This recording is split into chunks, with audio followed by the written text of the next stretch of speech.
आज हम बात करेंगे क्वांट ईएसजी इक्विटी फंड के एनएफओ के बारे में, जो कि सब्सक्रिप्शन के लिए ओपन हो चुका है और 30 अक्टूबर तक जो है एनएफओ सब्सक्रिप्शन के लिए ओपन रहेगा। तो जो भी investors during NFO period fund में इन्वेस्टमेंट करना चाहते हैं वो 30 अक्टूबर तक जो है फंड को सब्सक्राइब कर सकते हैं। और ईएसजी के बारे में मैं आपको बता दूं, ईएसजी देखिए एक इन्वेस्टमेंट क्राइटेरिया है जिसके बिहाफ पर कंपनीज चूज़ की जाती है। एनवायरमेंटल, सोशल एंड गवर्नेंस, ये 3 क्राइटेरिया हैं जिसके बिहाफ पर कंपनीज के स्टॉक्स चूज़ किए जाते हैं। और आपको बता दूं कि स्कीम का जो बेंचमार्क है वो Nifty ESG total return index ही है। और ईएसजी के बारे में मैं आपको डिटेल में बताऊंगा स्क्रीन पर ले जाकर, ताकि आपको अच्छे से समझ आ जाए। और अभी हाल फिलहाल में ही ICICI Prudential ESG equity fund भी लॉन्च हुआ है। तो अभी गिनी चुनी 4-5 जो स्कीम्स हैं, म्यूचुअल फंड हाउसेज हैं जिनके ईएसजी फंड्स हैं। और आपको बता दूं कि अभी 29 अक्टूबर से जो है मेरे एसेट का ईएसजी फंड ऑफ फंड जो है वो भी एनएफओ का सब्सक्रिप्शन के लिए ओपन होने वाला है। तो वो भी एक ईएसजी फंड है, बट वो फंड ऑफ फंड है, किसी म्यूचुअल फंड की स्कीम्स में ही इन्वेस्टमेंट करेंगे। तो चलिए आपको बताऊंगा मैं जो ऑलरेडी लिस्टेड फंड्स हैं, म्यूचुअल फंड्स हैं, ईएसजी फंड्स हैं, जैसे कि SBI magnum ESG equity fund, axis ESG fund, ICICI Prudential ESG fund के बारे में परफॉर्मेंस है जो उसकी बात करेंगे और बताएंगे आपको कि क्या आपको इस फंड के लिए अप्लाई करना चाहिए और कौन कौन इन्वेस्टर्स हैं जो इस फंड के लिए अप्लाई कर सकते हैं, कौन कौन इन्वेस्टर इस फंड में इन्वेस्टमेंट करके सूटेबल होंगे। तो चलिए शुरू करते हैं। तो आप किसी भी टाइप की इन्वेस्टमेंट एडवाइजरी चाहते हैं, म्यूचुअल फंड से related, stock market, portfolio management, तो स्क्रीन पर दिए गए नंबर पर आप हमसे कॉन्टैक्ट कर सकते हैं। तो चलिए शुरू करते हैं। तो चलिए मैं ले आया हूँ आपको स्क्रीन पर और हम बात कर रहे हैं क्वांट ईएसजी इक्विटी फंड के बारे में, जो कि एक थीमेटिक फंड है, थीम बेस्ड फंड है। और इशू है जो एनएफओ का वो ओपन हो गया है इन्वेस्टमेंट के लिए। और इशू की जो क्लोजिंग डेट है वो 30 अक्टूबर 2020 को एनएफओ क्लोज हो जाएगा इन्वेस्टमेंट के लिए। तो आप उससे पहले इसमें लिए इन्वेस्टमेंट कर सकते हैं। और डेट ऑफ अलॉटमेंट है, जो अलॉटमेंट होगी यूनिट्स के इन्वेस्टर्स को, वो 6 नवंबर 2020 को जो भी इन्वेस्टर्स में अप्लाई करेंगे उनको यूनिट्स अलॉट हो जाएंगी। तो चलिए मैं पहले आपको बताता हूँ ईएसजी इन्वेस्टमेंट क्राइटेरिया के बारे में, उसके बाद हम बढ़ेंगे फंड की ओर।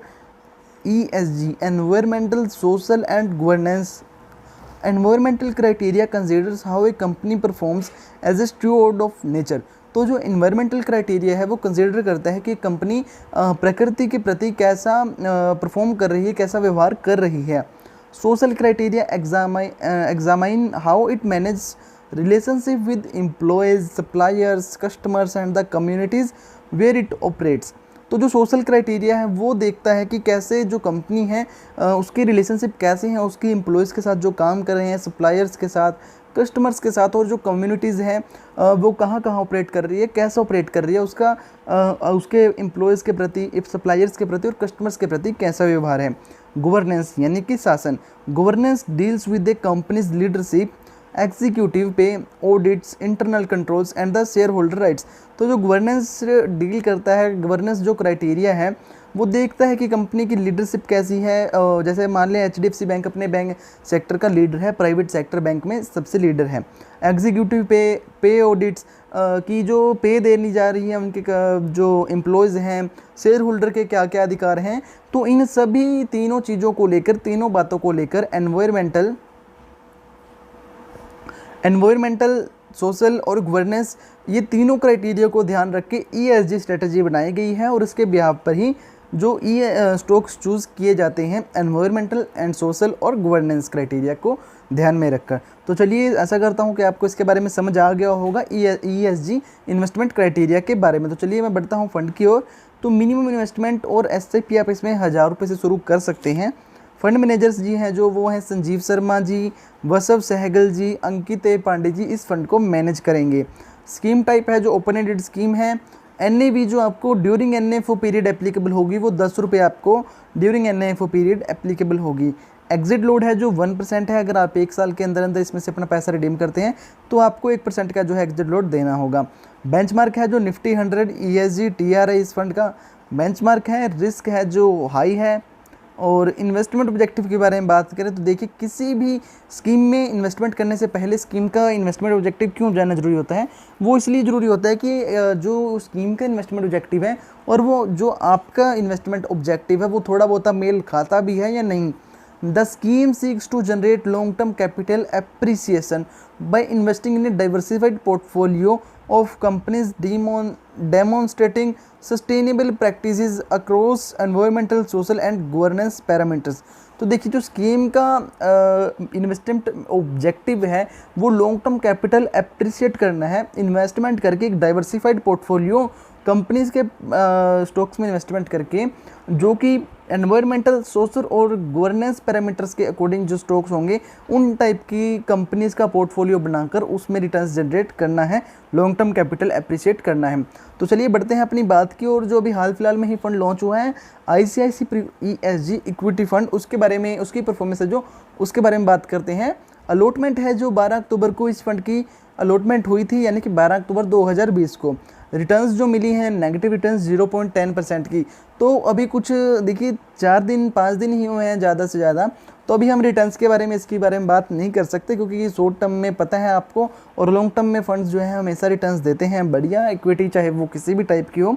फंड मैनेजर जी हैं जो मरीनल सिंह जी इस फंड को मैनेज कर रहे हैं। और जो सेकंड फंड है axis ESG equity fund, allotment जो हुई थी फरवरी 2020 में, इस फंड की अलॉटमेंट हुई थी फरवरी 2020 में। तो रिटर्न्स जो अभी तक दी हैं जब से फंड लॉन्च हुआ है 9.51% की रिटर्न इस फंड ने दी हैं।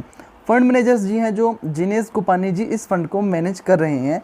और एक जो सबसे पुराना फंड है SBI equity ESG fund, launch date है जो 1 जनवरी 1991 को फंड लॉन्च हुआ था। तो काफ़ी लंबा जो ट्रैक रिकॉर्ड है, लगभग 30 साल तक हो चुके हैं इस फंड को लॉन्च हुए को।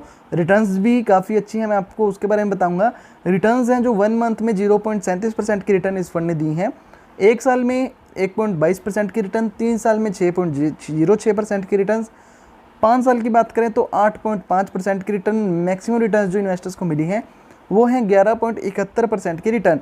तो देखिए अगर लॉन्ग टर्म के नज़रिए से हम देखें तो रिटर्न्स काफ़ी अच्छी हैं, क्योंकि अभी जो ICICI prudential ESG equity fund है वो हाल फिलहाल में ही लॉन्च हुआ है। तो अगर आप भी लॉन्ग टर्म के लिए अपना व्यू रखते हैं ESG इक्विटी फंड में इन्वेस्टमेंट करना के, तो ये फंड आपके लिए सूटेबल है, आप इस फंड में इन्वेस्टमेंट कर सकते हैं।